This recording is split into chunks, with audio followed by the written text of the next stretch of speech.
মৃত্যুসাগর পৃথিবীর সবচাইতে নিচু ভূমি, আর পৃথিবীর সবচাইতে এই নিচু ভূমি দিন দিন আরো নিচু হয়ে যাচ্ছে। অতীতে বহুবার মৃত্যুসাগরের গভীরতা কমে গেলেও তা পুনরায় বৃদ্ধি পাওয়ার সুযোগ ছিল, কিন্তু বর্তমান পরিস্থিতি অনুযায়ী তা বৃদ্ধি পাওয়ার আর কোনো সুযোগ নেই। 1960-এর দশকে ইসরায়েল তাদের জর্ডান নদীর গতিপথ পরিবর্তন করে, এরপর জর্ডানও তাদের এয়ারমুখ নদীর গতিপথ পরিবর্তন করে দিলে মৃত্যুসাগর আবদ্ধ হয়ে পড়ে, যার কারণে প্রাকৃতিক কোনো পানির উৎস মৃত্যুসাগরে গিয়ে পতিত হতে পারেনি। আর এই কারণে গত প্রায় 50 বছরে মৃত্যুসাগরের গভীরতা 400 মিটারের বেশি নিচে নেমে গেছে। মৃত্যুসাগরের প্রাকৃতিক কোনো শাখা প্রশাখা না থাকা সূর্যের তাপে এই পানি বাষ্প হয়ে উড়ে যাচ্ছে। পানি বাষ্প হয়ে উড়ে গেল, পানিতে মিশে থাকা খনিজ পদার্থ তলানি হয়ে থেকে যাচ্ছে।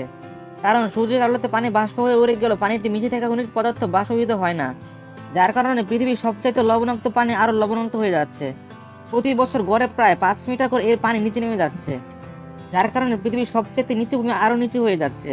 খনিজ উপাদানে ভরপুর মৃত্যুসাগর বর্তমানে নিজেই প্রায় মৃত। এই সাগরকে কেন্দ্র করে পর্যটন ব্যবস্থার ক্ষেত্রে কোনো পরিকল্পনা নেই।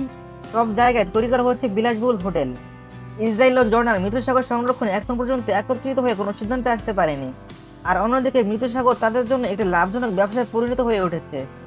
মৃত্যুসাগরের পানিতে মিশে থাকা খনিজ সম্পদের সর্বোচ্চ ব্যবহার করছে মৃত্যুসাগরের পাড়ের এই দুই দেশ। মৃত্যুসাগরের পানিতে মিশে থাকা পটাশিয়াম, ম্যাগনেসিয়াম, ক্যালসিয়াম ও লবণ আহরণের জন্য ইসরায়েল ও জর্ডানের দুই পারে তৈরি করা হয়েছে অসংখ্য কারখানা। এসব কারখানার সাথে সাগরের মূল্যবান পানি কৃত্রিমভাবে তৈরি করা খালের মাধ্যমে প্রবাহিত করা হয়। এসব খাল অগভীর হওয়ার কারণে খালে থাকা পানি খুব তাড়াতাড়ি বাষ্পীভূত হয়ে যায় এবং নিচে পড়ে থাকে মূল্যবান খনিজ লবণ। দুই দেশের জন্য এটি অত্যন্ত লাভজনক ব্যবসা। সামান্য কিছু ব্যবসায়িক মুনাফার জন্য এই কারখানাগুলো মৃত্যুসাগরের পানি খুব তাড়াতাড়ি বাষ্প করে উড়িয়ে দিচ্ছে, যার কারণে মৃত্যুসাগর দিন দিন আর হুমকির মুখে পড়ছে। মৃত্যুসাগর নিয়ে এই ছিল আমাদের আজকের ভিডিও। আমাদের পরবর্তী ভিডিও পেতে আমাদের চ্যানেলটি সাবস্ক্রাইব করে রহস্যের সাথে থাকুন। ধন্যবাদ।